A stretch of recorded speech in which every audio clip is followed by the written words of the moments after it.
What's going on, everybody? CFC DP here, back with another video. We have an excellent one for you today. A lot to cover.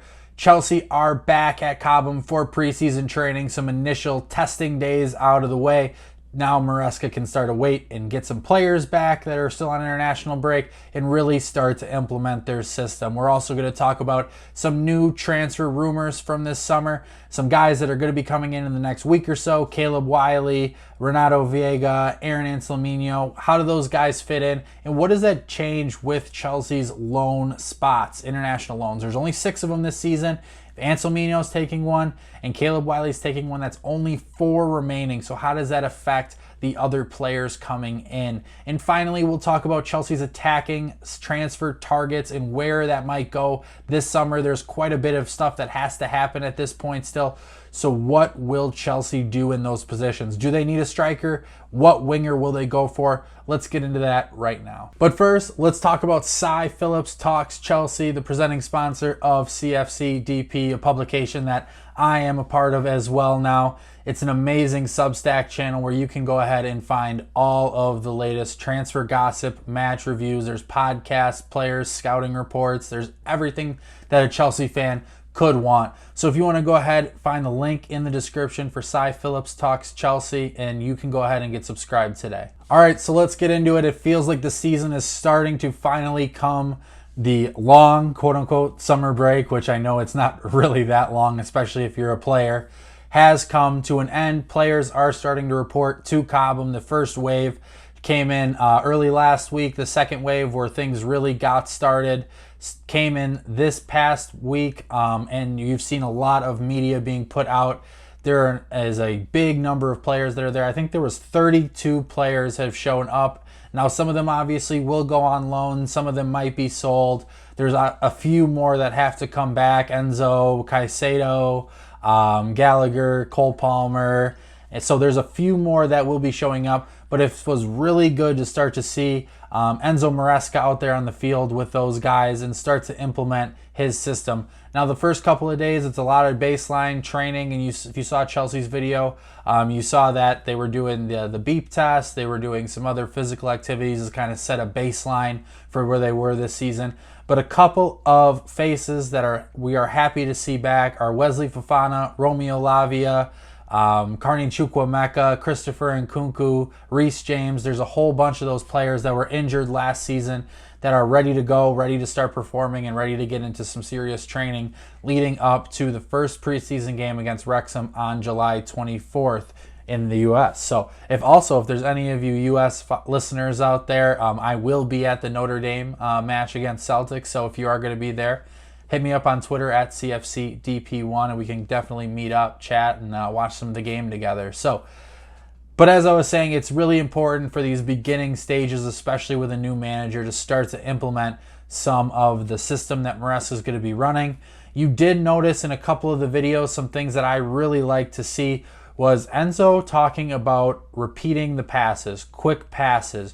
And he also did one motion where he opened his body up, because you saw that a lot at Leicester. That was one of the things that players at Leicester talked about, and they said receiving the pass with an open body so you can see what's ahead of you, so your back's not towards the opposition.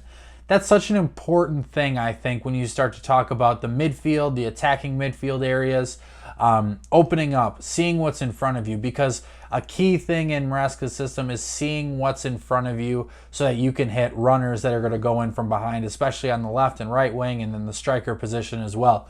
So if you pick on anything that you see in these videos, that's one thing that I would like you to keep an eye out on, because I think it's really important that Chelsea hit the ground running when it comes to the tactics of Maresca, because hitting the ground running is going to be important. This is a confidence sport. You need to be playing well. Your players are all healthy. So when you go against Man City that first game, Pep knows what Maresca is going to want to run. He's going to try and stop it. So you need to be as planned as you can for hitting the ground running and starting very successfully in this season. And you also have Conference League qualification, which you need to obviously make sure that you're checking those boxes, and that's not going to be necessarily the top players. I mean, maybe for the qualifications games as a little bit of a preseason friendly match for them. Obviously, more than likely they're going to win against whoever they play against, but That's an important pressurized match right away. So Chelsea needs to take care of business, and Maresca has to start soon on getting these players ready to go, because Gallagher, Palmer, Enzo, Caicedo are going to be coming in a little bit later. So will he look towards his players that have been there to start, or will he say, okay, I can trust these guys to come in,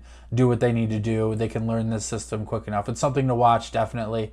But it was really fantastic to see some of those injured players back already and seemingly ready to go. It sounds like Lavio is ready to go. It seems like Wesley is ready to go. They'll definitely be kind of nurtured into the season, but having those guys ready is an amazing, amazing thing, and I think it should lead to good things for Chelsea this upcoming season.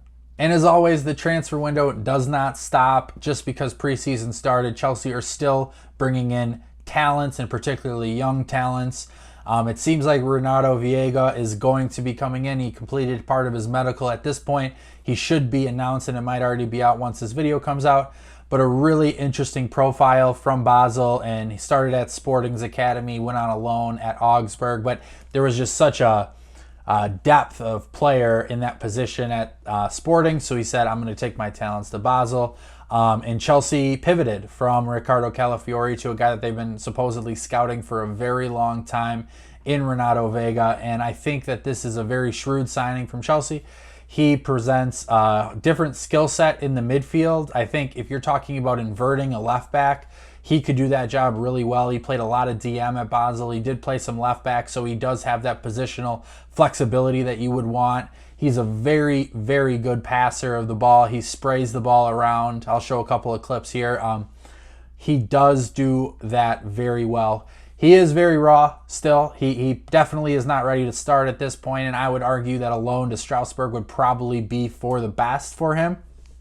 But we're starting to see a lot of these international loan spots taken up.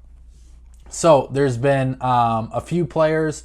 Caleb Wiley is another guy that's coming in from Atlanta United in the MLS, also plays that left back position. He will surely be going to Strasbourg, as reports have suggested. Another player who definitely plays more of like a left wing back, like a left mid role for Atlanta United. Physical, big, good passer. Doesn't really score too much, but is very assured defensively. He's 5'10", but he's another project. So now you start to think about if Wiley's going there and he's going to be taking left back minutes, is that a good spot for Veiga? And then you have to start thinking about the international loan spots, because another potential signing, which sounds really close to being done, is Aaron Anselmino from Boca Juniors. And if it's a purchase and then a loan back to Boca Juniors, that would leave Chelsea with only 4 international loan spots. And we know how many players need time and need development. So how does that affect the rest of the squad? Could you see an Angelo Gabriel staying with Chelsea to play that deputizing that right wing role? Could Andre Santos stay? There's a bunch of different options, and then you can obviously look at British loans, which would be helpful for some of these players as well. But I could see, as these numbers start to dwindle down, because then you still have Lukaku, you still have Kepa. Can you sell them, or do you have to loan them?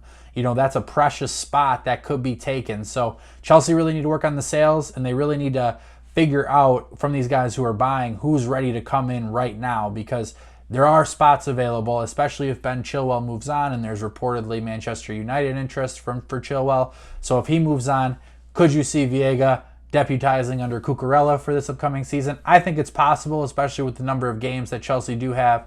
Seems like he's ready to kind of come in and play Conference League, Cup games.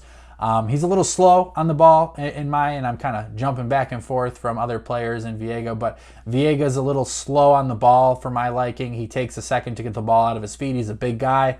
If you're playing Premier League football and guys are pressuring you, it might lead to some bad turnovers in that area. But in a Conference League Cup game setting, I think that Veiga could do the job in that position. It's just going to take some time, and I think that, obviously a loan would be best for him, and maybe there is a way that you can get him out on a domestic loan somewhere in the Premier League or high championship. But I do believe that if they sell Chilwell, that he will be the guy that's going to deputize Cucurella for this upcoming season, assuming that Cucurella, not Chilwell, is one that goes. So It will be interesting to see how Chelsea work all of these new signings in. Wiley, Anselmino, 2-1s for the future that will be out on loan.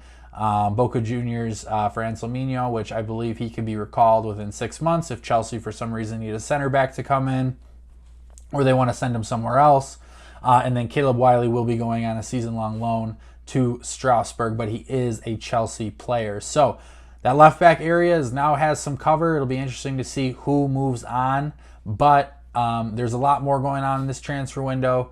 We'll talk about the striker next and what we think is going to be that final addition or maybe 2 additions in that attacking front. Now, the big question for Chelsea is, will they sign a striker and will they sign a winger? It appears to me at this point that winger is more likely than striker. There's been a number of names floated around. Nico Williams, Adeyemi from Borussia Dortmund's another hot name. Somerville will move at some point. Where will Chelsea go? Desiree Doué is another name. What will they do with that position? Because they desperately need another left winger. I don't think that you can trust Sterling and Mudryk by themselves. I think you do need another guy. But I think unless it's an immediate upgrade to those guys, I'm sort of like, why do it? Because you have a Tyreek George. You don't need another project there. If you're going to have Tyreek George play those minutes for Conference League Cup games, even if it's just to come off the bench and deputize a Sterling or a Mudryk, whoever's not starting, that is not really, I think, in the best interest of Chelsea at this point. So Nico Williams is a guy that I think is an immediate upgrade at that position, and I don't think you're going to be moving on from Sterling or Mudryk at any point this season. So you need somebody that's going to definitely be an upgrade in that position, and then you're going to have some tough decisions to make. You're going to have to think about what Tyreek George is going to do. You're going to have to think about, is Raheem Sterling going to be okay kind of taking a back seat, or Mudryk taking a back seat, or can you take a loan for Mudryk? I mean, there's a lot of decisions that need to happen if you're going to go get that guaranteed number 1 winger, which I think would be the only way, because a project doesn't make sense because of George, because I rate George immensely and I think he can be a fantastic player. And if you get somebody that's a little older and not as on the same level as Sterling and Mudryk, I think you're going to have a problem in that sense, because it's just adding for the sake of adding. And I don't like that one bit. So that's where my conundrum is on the left wing. Striker is a whole different story, because you have Nicholas Jackson, you have Mark Guiu, you have Christopher Nkunku, all can play that up front position. I'm all for giving Nicholas Jackson the free reign. I think that's such a good thing, but he can also play on the left. And then you have to factor in, where does Christopher Nkunku play? Because Christopher Nkunku will be playing this season. So Chelsea are in a position, I think, where they can go into the preseason and watch Guiu specifically and say, is this guy okay if Nkunku goes down to deputize Jackson? Because Jackson, very durable, wasn't hurt last year. I don't think he would be an injury-prone player this upcoming year. Obviously, things can change, but it will depend a little bit on how Guiu, goes about it. Because if he can do that, I don't think you need to spend on an Ivan Toney. I don't think you need to get a stopgap striker. I would like Toney, but only if you can say Christopher Nkunku is starting in one spot, Guiu's going on loan, and then you're bringing Toney in. That would make sense to me, because you do need some reassurance that Christopher Nkunku doesn't get hurt, and whether that's Guiu or bringing in a Ivan Toney type striker, that would make sense to me. Another name that has been floated around recently is Victor Osimhen, because we have to start thinking about the price and the player's wishes. There are some talks about if PSG would go in for Victor Osimhen. If Kolo Muani goes, I could see them going for Osimhen. But at the end of the day, Osimhen says repeatedly that he wants to play in England in the Premier League. So what does that do for the whole situation? Is it a money thing? If it's a money thing and PSG makes that Kolo Muani sale, then I think it would be a very hard thing for Osimhen to turn down the wages that he could get there, and Napoli would more than assuredly take a higher transfer fee from PSG. But if he is set on coming to the Premier League, Chelsea would be in a power position at that point. They could wait. They could wait it out a little bit. They could say, if you don't find any bidders, we're here at our price. Victor, we're here at our price. If you want to come, this is the price. And he's leaving. Napoli needs to make a sale to make some big business to get Lukaku in. So I don't think that is dead at this point. But I do not believe it will happen in the immediate future. I believe it would come a little bit after preseason happens and Chelsea do a very strong assessment of what they have in-house. David Fofana's future needs to be figured out. David Washington's future needs to be figured out for this season. And I think Guiu has a more of a fast track to stay in that first team this season if that's the case. So if Guiu performs, if David Fofana performs, if David Washington performs, you can never discount any of those guys staying with the team and then making strikers sort of not as big of a deal. But you need to get Champions League football next season. So if Jackson or Nkunku were to go down, you can't really trust Mark Guiu to get you that in his first season in the Premier League and his real first season of senior football. So it's a difficult one. I want you guys to let me know what you think in the comments about the striker situation, about the left wing situation. Do you guys think that it's sort of like a clear upgrade or just hold off? Because that's kind of where I am at this point. PSR is definitely something we'll have to look at for 24-25, and you're going to look at maybe having some signings leave, this summer, and Gallagher, Broja, their futures need to be sorted out at this point, and you didn't see, obviously, Gallagher there because he's with England, and Broja was not there, Lukaku was not there, Kepa wasn't there. So there's deadwood that have been kind of told don't come, but their futures need to be figured out at some point. So there's a lot of dominoes that need to fall. I think those dominoes need to fall before we start to talk about striker. I think left wing is something that could progress in the next couple of weeks if an option comes for Chelsea. But let me know, like I said, in the comments what you guys think about that. And as always, please follow the work of Simon Phillips on Cy Phillips Talks Chelsea. You could find amazing player and scouting reports that myself and my other colleague Luke put out there. Amazing transfer sourced articles, daily aggregation from Simon Phillips. So it's a very, very thorough platform where you can find a lot of information. So you can just go ahead, find that link in the description, and subscribe today. As always, you can subscribe to my Twitter. Follow me at CFCDP1. I love chatting with you all on there, so please go ahead and do that. Like, subscribe, comment to this video. Every bit of support helps. It's been amazing since I joined Cy Phillips and just the support that I've gotten from everybody on the written content, the videos. So if we could just keep that going, that would be fantastic. And let me know what you guys think about the content in any particular way in the comment section. So as always, we have a busy summer coming ahead. We have a lot of dominoes to fall. Let's see where Chelsea decide to go this upcoming season. And I hope that it's a good one. And I hope we start off fast because I think Maresca would really thrive if we do start off fast and the fans start to get behind him. So thank you and have a good night.